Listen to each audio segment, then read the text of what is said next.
Cela n'aurait jamais dû arriver. Elle n'était pas prévue au tournage. Et pourtant, quand il la voit, c'est le coup de foudre, immédiat, total. Lui pense qu'elle est totalement indifférente à son charme ravageur, ce qui le désarçonne. Et pourtant, elle acceptera de faire l'amour avec lui devant la caméra, dans un film qui marquera l'histoire du porn comme étant celui de la naissance d'une véritable histoire d'amour à l'écran, qui dure depuis plus de 3 décennies. Cette histoire incroyable, c'est celle de Rocco et de sa femme Rosa, que je voulais vous faire découvrir à l'occasion de la Saint-Valentin. Alors installez-vous confortablement, prenez une petite boîte de mon chéri, et je vous embarque dans un TVR tout mignon aujourd'hui.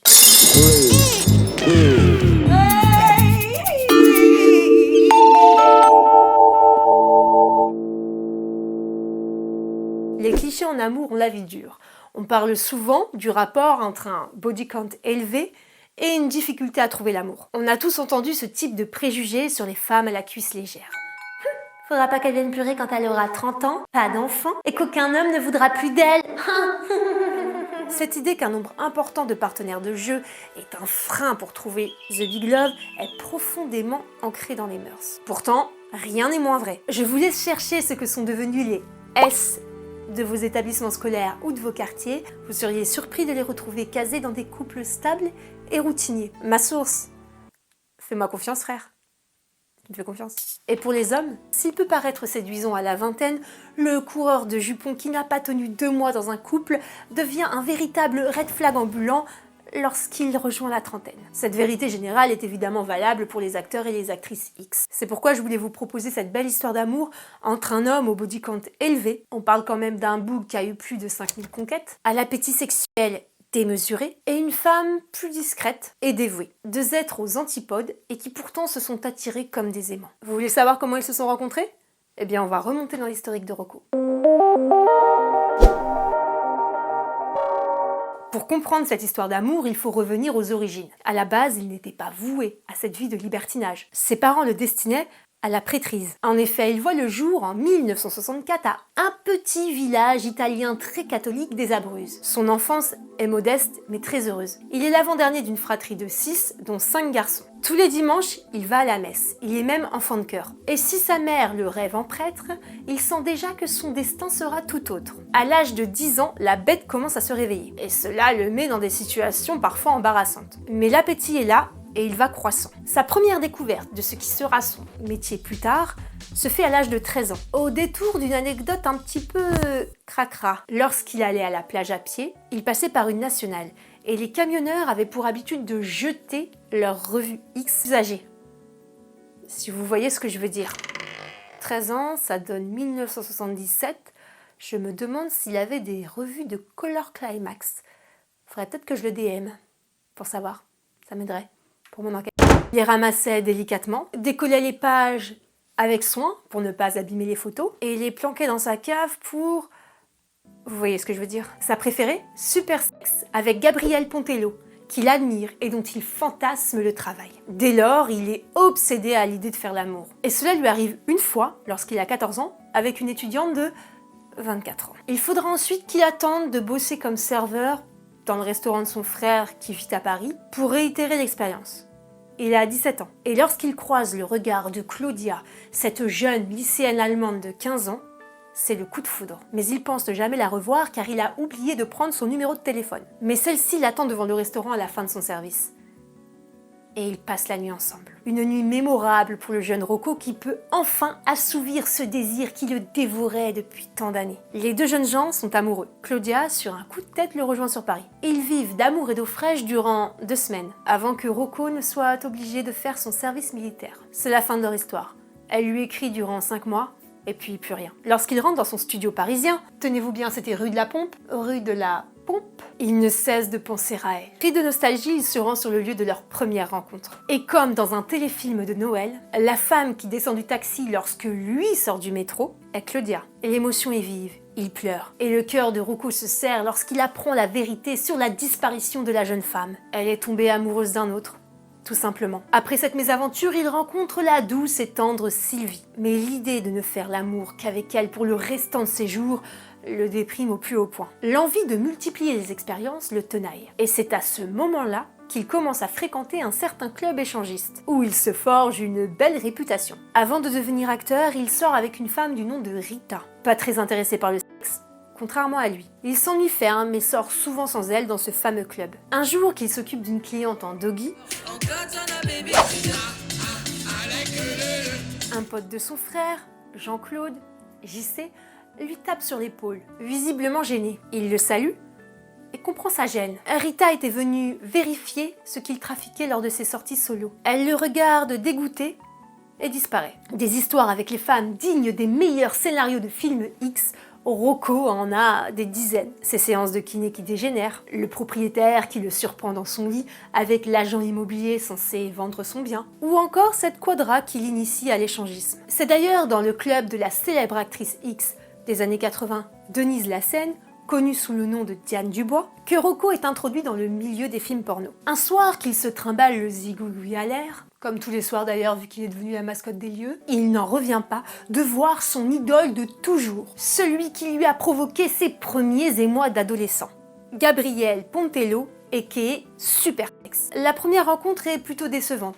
Il le trouve hautain. Puis ce dernier, ayant eu vent de la réputation du jeune homme, le met au défi d'honorer les deux actrices qui l'accompagnent. Barbara Dar ou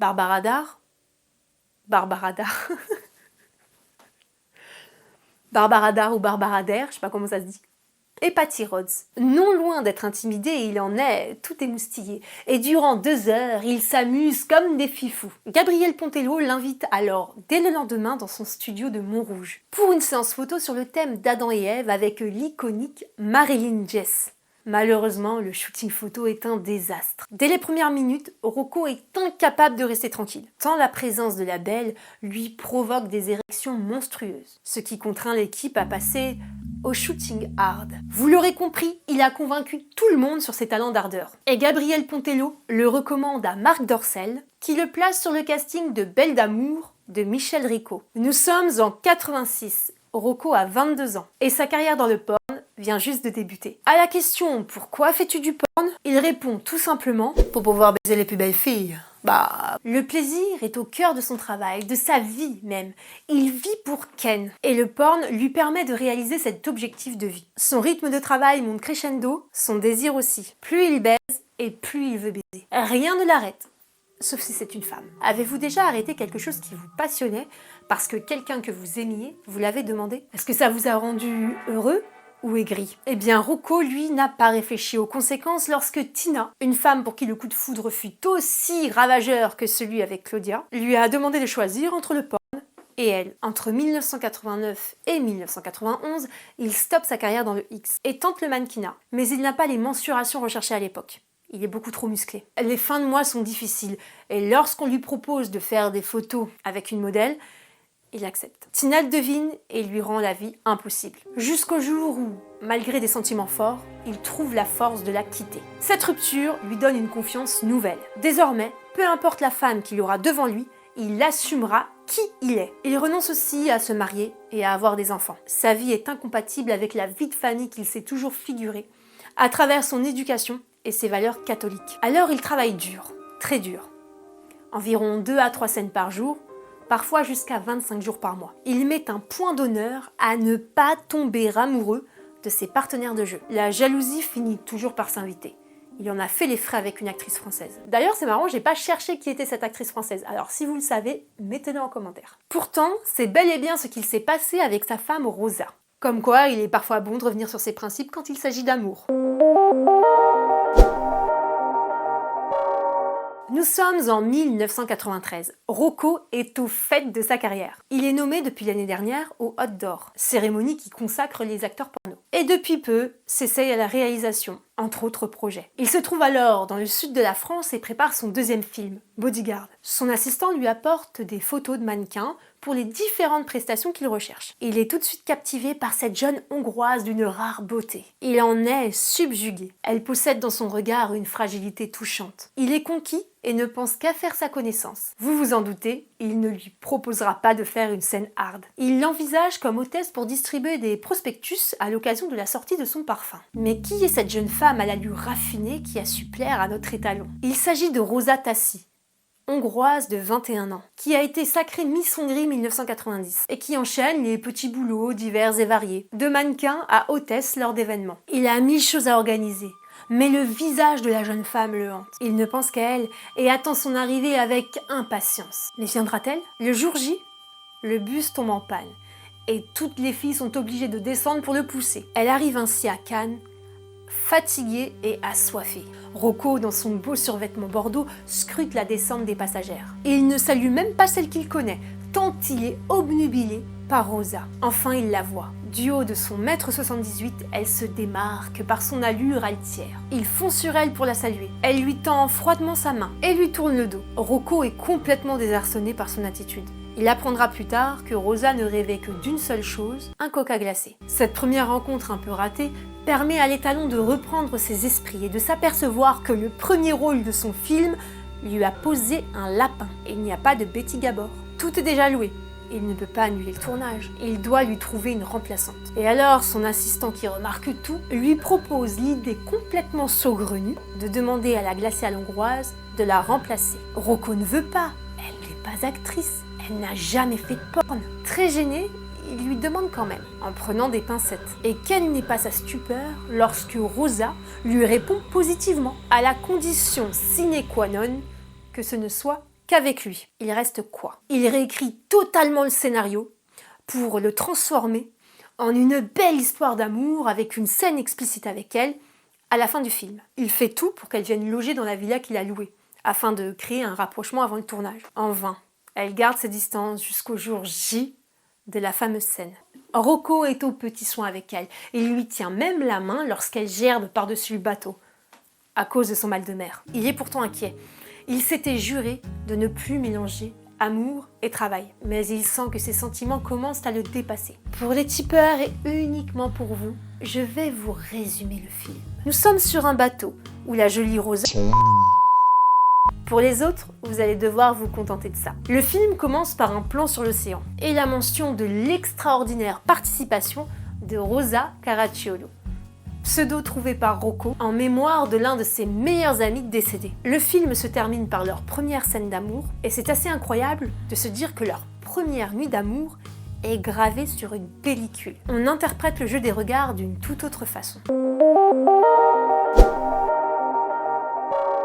Et après ça, ils se sont mariés très vite. Rosa, bien que jalouse, n'a jamais remis en question le métier de Rocco. Il lui avait annoncé la couleur dès le début. Il était acteur porno et c'était sa raison de vivre. C'était à prendre ou à laisser. Elle a tourné quelques films exclusivement avec lui et a raccroché à la naissance de leur premier fils, préférant se consacrer à son foyer. Leur histoire d'amour dure depuis plus de 3 décennies. Et c'est finalement Rocco qui semble le plus tourmenté des deux, alors que tout laisserait à penser le contraire. Lors de sa première retraite du qu'il a plutôt mal vécu, c'est sa femme qui l'a poussé à reprendre son activité, car elle le voyait aller de mal en pis. Rocco a eu une addiction au sexe, et comme tout sevrage, si cela ne se fait pas en douceur et dans une totale acceptation, cela ne peut générer que de la frustration. Rosa, dans sa grande sensibilité, a compris que ce n'était pas le moment pour lui encore de raccrocher. Est-ce son éducation catholique qui a motivé sa décision d'arrêter le porn? A-t-il été pris de remords? Rosa, qui a grandi dans le bloc soviétique, ne semble pas être en proie à ses considérations morales. Son incartade dans le X fut une expérience comme une autre, une manière d'expérimenter son côté sombre, comme elle l'explique en interview. Elle voulait connaître le monde de Rocco, monde auquel elle n'appartient pas. C'est pourquoi elle a repris une vie plus rangée, sans regret. Quand il parle de Rosa, Rocco ne tarit pas d'éloges et semble plus amoureux à mesure que les années passent. Et si le secret de cette longévité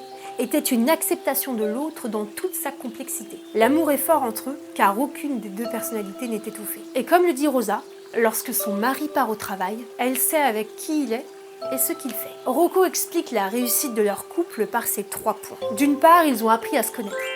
Vraiment. Ensuite, ils essayent de réparer, plutôt que de tout ficher en l'air lorsqu'une épreuve leur arrive. Et surtout, ils sont sincères, quoi qu'il se passe. Même si ça pique. Donc vous voyez bien qu'un body count élevé n'empêche ni de trouver l'amour, ni de fonder une famille, avec une femme aimante et compréhensive. Idem pour les femmes. Donc respirez un coup et faites comme Rocco. Vivez votre vie comme vous l'entendez, soyez heureux et épanouis, et un jour, l'amour viendra vous chercher lorsque vous serez prêt. Allez, Bonne Saint ou Saint Valentin à vous. Je repars bosser mon script horriblement traumatisant de la Color Climax. Pour cette vidéo, je me suis beaucoup basée sur son autobiographie, Rocco par Rocco, et je vous invite à visionner la série inspirée de sa vie, Super Sex, qui est sympa. Dites-moi si vous avez envie que je fasse plus de vidéos légères. Et pour ceux qui voudraient les versions non censurées des TVR, vous pouvez me soutenir sur Tipeee. Merci aux fidèles tipeurs et je vous dis à très vite. Cœur sur vous.